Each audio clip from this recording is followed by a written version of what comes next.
Hi, good day everyone. This is Blessy and I'm going to present to you an article which is very close to my heart as an athlete myself. This is about women athletes' compassion, self-criticism, and perceived sport performance. So in this presentation, I will be discussing or presenting to you about the problem of the study, objectives, methods, results, and conclusions. First is the problem of the study. Many difficult and painful sport experiences for young women athletes are at least partially due to their harsh self-criticism and negative performance evaluations. One potential resource for young women athletes to manage these experiences is self-compassion, a healthy attitude premised on being kind and understanding toward oneself during times of pain and failure. The purpose of this study was to explore if self-compassion was related to sport performance and if self-compassion accounts unique variance beyond self-criticism in women athletes' perceived sport performance.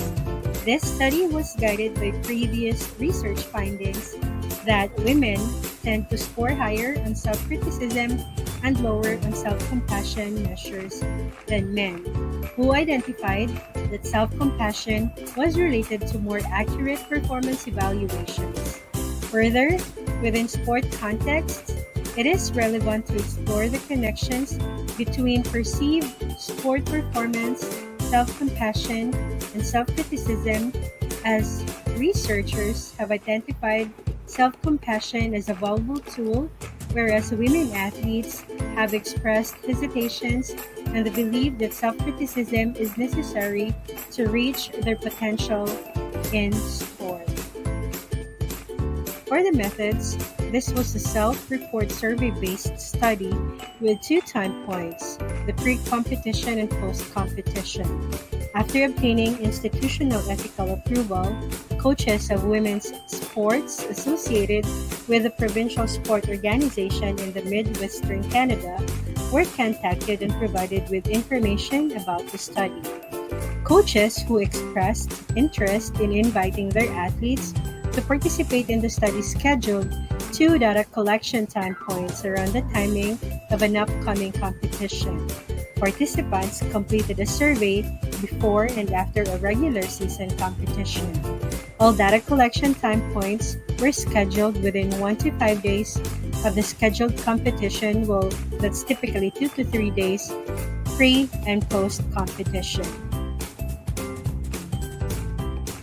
For the results, as you can see in the figures, the research suggests that extending compassion toward the self may be important for women athletes' performance, whereas self-criticism does not play a role in perceived sport performance.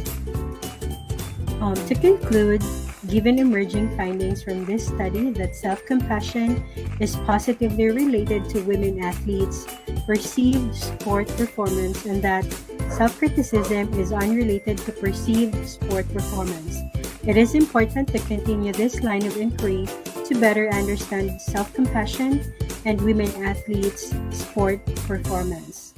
The continued exploration of self-compassion and athletes' sport experiences through a variety of quantitative and qualitative approaches might be beneficial to determine if self-compassion can be applied in sport to promote athletes' sport performance and sport experiences in a constructive and healthy manner. So that's all for today. Thank you so much for your time and please stay safe, everyone. God bless.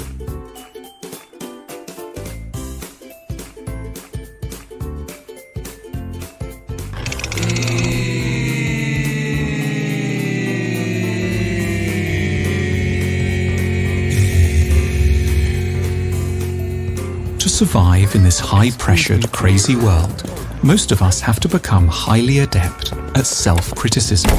We learn how to tell ourselves off for our failures and for not working hard or smart enough. But so good are we at this that we're sometimes in danger of falling prey to an excessive version of self-criticism, what we might call self-flagellation, a rather dangerous state which just ushers in depression and underperformance. We might simply lose the will to get out of bed. For those moments, we need a corrective.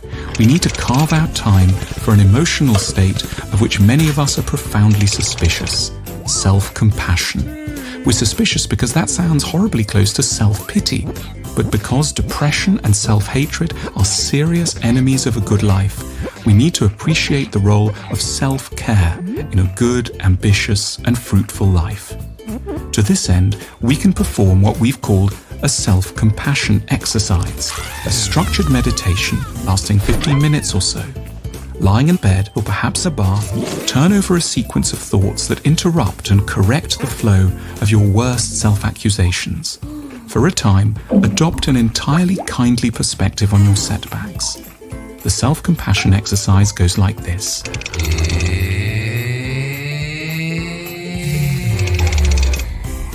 We're so in love with success, we fail to notice the scale of the challenges we routinely set ourselves. There is nothing remotely normal about what we've tried to achieve.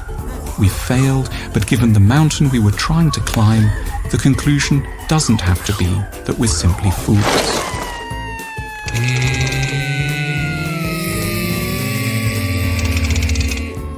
We have tricky family histories, we all do.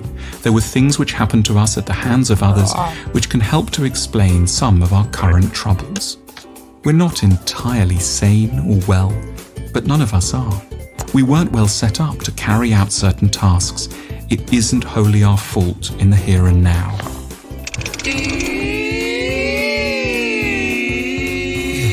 From the media, you'd think everyone was rich and famous and successful, but in reality, undramatic, quiet failure is by a huge margin the statistical norm. We shouldn't tear ourselves apart for not managing to beat what were, in truth, awesome odds.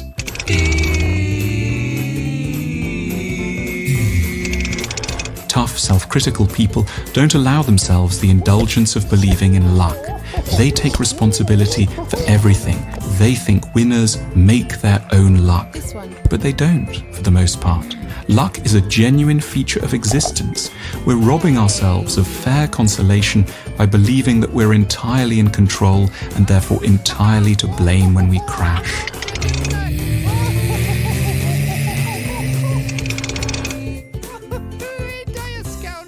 You are not only your achievements. Status and material success are one bit of you, but there are others as well. Those who loved you in childhood knew this and in their best moments helped you to feel it. Rehearse the internalized voices of all those who've been kind to you. Bathe in the memory of a love independent of achievement.